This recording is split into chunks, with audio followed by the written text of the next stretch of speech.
Before I took up my current line of work, I got to know a thing or two about negotiating when I represented the Screen Actors Guild in contract talk with the studios. After the studios, Gorbachev was a snap. That was Ronald Reagan speaking to the Chamber of Commerce, November 17, 1988, one of his final speeches as president. The topic of the speech, world trade and world economics. But that's not the topic of this podcast. In this episode of C-SPAN's The Weekly, as the actors and writers' strikes continued to shut down Hollywood, we remember Ronald Reagan, but not as President of the United States of America. Instead, as President of the Screen Actors Guild and his leadership during the 1960 Actors' Strike. Let's start in 1966, Election Eve. Here's how a candidate for California governor is introduced at a November 3, 1966 forum in San Francisco. After he became engaged in the movie career for which we all know him so well, he served for 14 years as president of the Screen Actors Guild. He also served as a member of the board of directors of that organization for the same period. He served 2 terms as president of the Motion Picture Council and 10 years as a member of the council's board. Although he has not run for public office before, he has been no stranger to the world of politics and the issues of the political scene. Who was the candidate who once headed a labor union, the Screen Actors Guild? A Republican, Ronald Reagan. He won, and on January 2, 1967, Ronald Reagan was sworn in as California governor. Almost immediately, Reagan boosters wanted him to run for even higher office, the presidency. The Citizens for Reagan Committee produced a film promoting him to run for the 1968 Republican presidential nomination. The 30-minute film included Reagan's post-war activities as a labor leader. In 1945, Ronald Reagan shed his Army officer's uniform and returned to Hollywood. He became extremely active in labor union affairs. Ronald Reagan was elected 6 times to be president of the Screen Actors Guild, the AFL-CIO union of some 15,000 actors and actresses who work in motion pictures. He led his union in contract negotiations, in strikes against the Hollywood studios. Ronald Reagan is the only labor union president ever to be elected governor of any state in the country. In fact, the last time actors and writers both went on strike, the double strike in 1960, Ronald Reagan was president of the Screen Actors Guild. As Hollywood Reporter recently put it, like 2023, a key issue for both the Screen Actors Guild and Writers Guild then was residuals.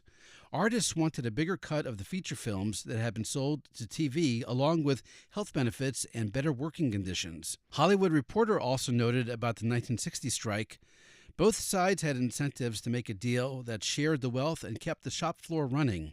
In the end, and this might be the sad difference between 1960 and 2023, they saw each other as collaborators rather than mortal enemies. Which returns this podcast back to Ronald Reagan. When the Screen Actors Guild went on strike in 1960, Ronald Reagan discussed his leadership of the Screen Actors Guild during a June 1985 Oval Office interview with Reader's Digest. Well, I was very proud of the Screen Actors Guild at that time. When I went into the job, I found that it existed on some very firm principles. For one thing, the Screen Actors Guild said the guild will not be engaged in politics, nor will there be politics in the guild. We believe that our members were of every kind of philosophy, and therefore there was no way that by even a majority vote we had a right to take a position politically that might be counter to the views of our members. We also, and for 2 decades, I was in charge most of the time of our negotiations of the reinstitution of the basic contract with the producers. Another interview in the White House a week before he left office in 1989, and more recollections of his union days. Here's President Reagan with wire service reporters. Does it bother you, sir, as a former head of the Screen Actors Guild, that there's a perception, at least within major elements of organized labor, of the leadership of the union movement, that your administration was somehow hostile to workers who are members of unions or to the legitimacy of the union movement in this country? There's no way that I am opposed to the legitimacy of the union movement. And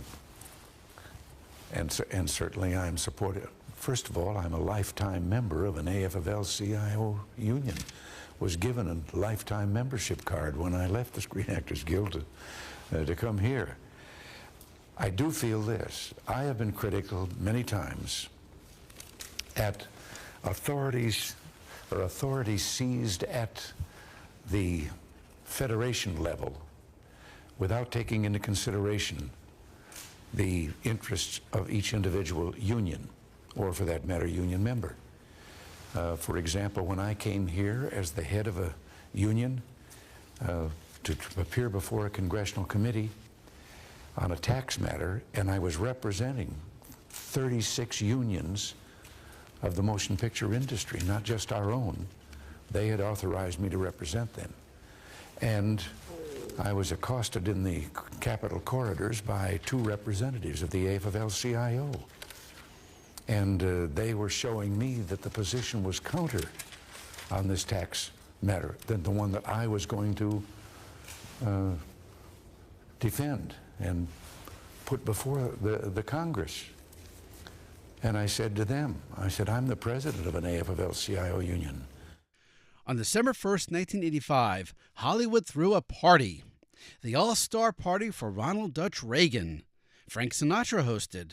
Dean Martin, Burt Reynolds, Ben Vereen, Emmanuel Lewis, Steve Lawrence, and Edie Gourmet made remarks. So too did legendary baseball radio announcer Vin Scully. I cannot tell you the feeling that comes over me standing right here as I am, face to face with one of those chosen few men in history who know from personal experience the glory, the frustrations, and yes, the sometimes agony that all too often go along as the price of the high office that you sought and to which you were duly elected and re-elected, the president of the Screen Actors Guild. Charlton Heston also spoke. He was introduced by Frank Sinatra. Every hour of life has its own moment of truth.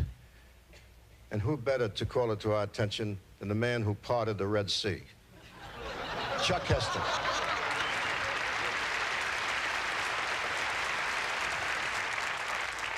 You know, when I got here tonight, I wasn't certain what to expect, except a great party, variety clubs, and Francis Albert kind of guarantee that. A party for the President and the First Lady on a first-name basis. It's a great idea, just like the old days. Actually, back at the Screen Actors Guild, it wasn't Dutch, it was Ron, or Ronnie to the old hands. I was new on the board then. We were in the middle of a tough strike, and he had appointed me to the negotiating team. I remember coming home very late one night after a long session, 4 a.m. Lydia woke up. Honey, I said, we've got a leader. Yeah, you could say that.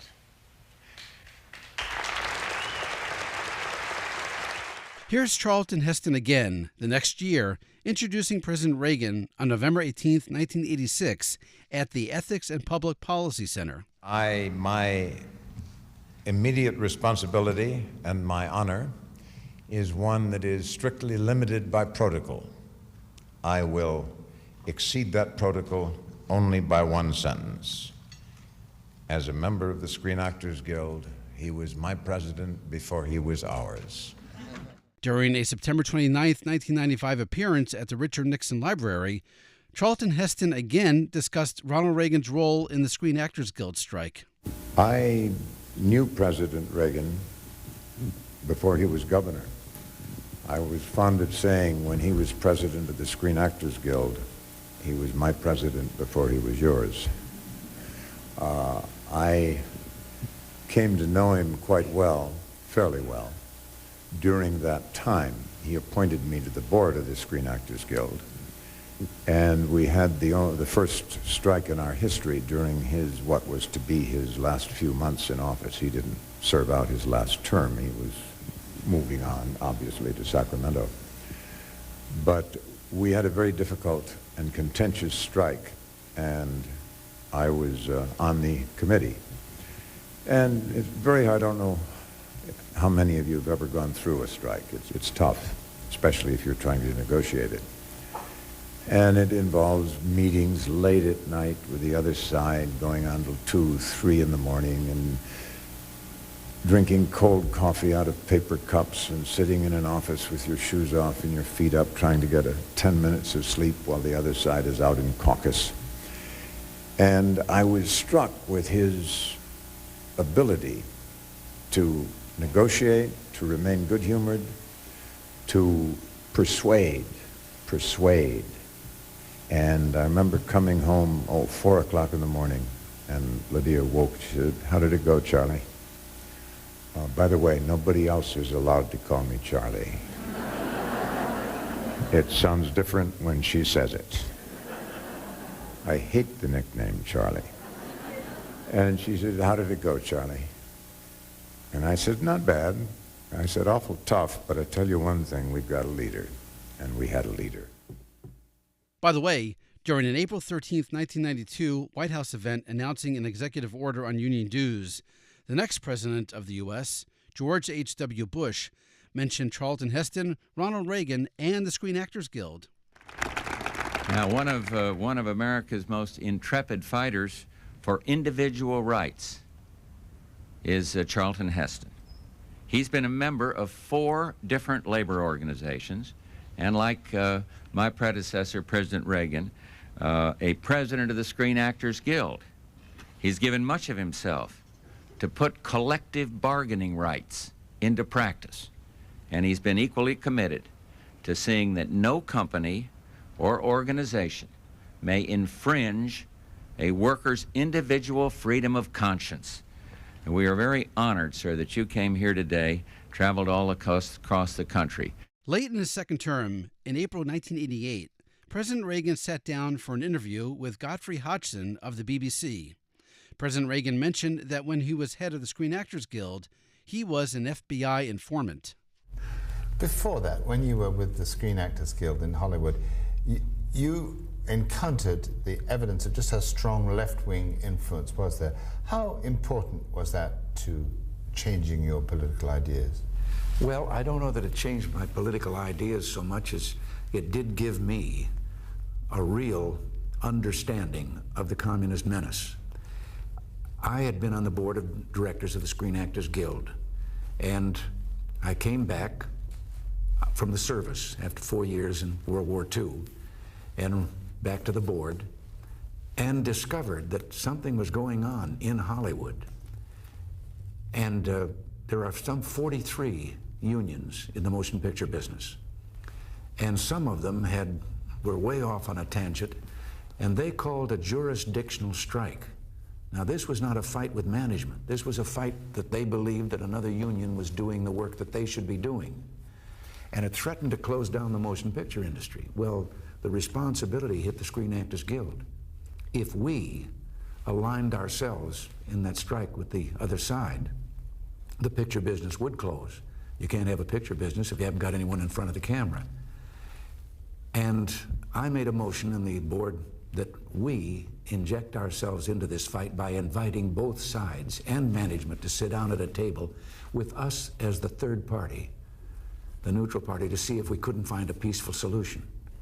And it was out of this, meeting every day for months, that I learned what was going on, and I was helped along when pretty soon some of the people from our own FBI made contact because of what they saw I was doing. Then I'd become president of the Screen Actors Guild, and they came wanting some advice, some findings from me on people that I had dealt with and so forth, and I got an insight into what was happening to the motion picture business.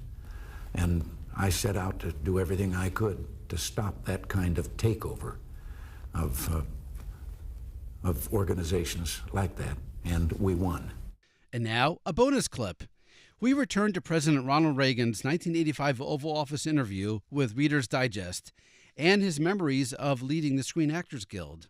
And I had the pleasure, after some of those years of negotiating, to have the head of one of the studios, who was always very prominent in their negotiating committee, tell me one day that When the Guild was first proposed, the idea of an Actors Guild, he was one who fought the hardest against it.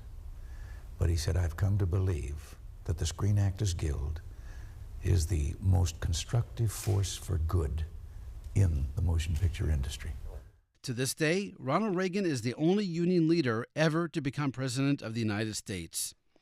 That's it for this episode of C-SPAN's The Weekly. A reminder, you could do your own searches in the C-SPAN video library.